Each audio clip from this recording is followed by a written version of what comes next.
Castrol Edge Endurance Countdown continues today. I've got Larry Perkins, 6-time Bathurst winner, Aaron Noonan with me as well. No-time Bathurst winner. I think we've established that, haven't we?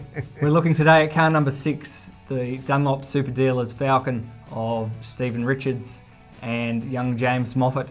Now, a lot of history here for the Moffat name returning to the mountain. You're actually good friends with the Moffats, and you've seen James grow up. How do you think he'll go in the big ones? Well, James has been doing a great job, and what you don't realise, guys like James are under a lot of pressure. The second they've hopped in their first race car, the comments are, "Can you be as good as your old man?" which puts a lot of pressure on. But James has been doing a hell of a good job, in my view.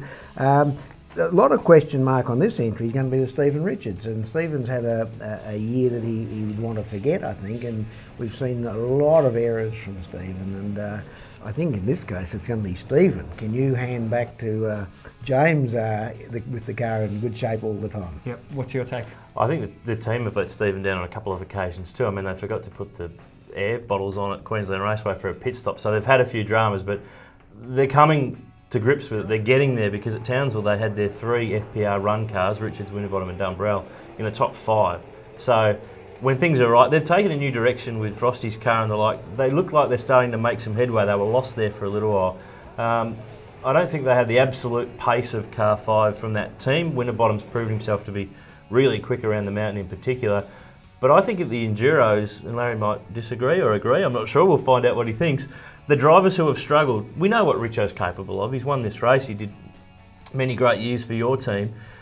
You don't forget how to drive a race car. If things are right at the Enduros, I'd say that the bigger question mark is James Moffat, but it's not a big question mark because he's proven that he's actually fast, and that's what he's going to need. Yeah, James is very organised in his discipline in his head, and he knows that he's got to hand the car back. He won't go out and he knows he's not going to, take over and make a hero of himself. But as I say, I've looked at Richo's form this year, and there's something wrong with his concentration. He's made too many errors, regardless of whether they were team supported or not.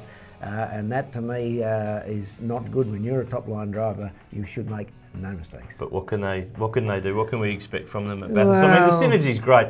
Moffat back at the mountain. It's 40 years since Alan's first win, and I don't think we've seen a Moffat at the race since '88 when Alan last ran the ANZ Sierra there. But he's not entirely a rookie, as used to be the case when there weren't other races and events run there. Well, my money be on, hey guys, you got to finish to win, and I'm not sure that they're going to finish. Ooh. Pretty harsh, I know, but ouch. You got to be fully committed to driving accurately for 163 laps, and too many mistakes have been happening.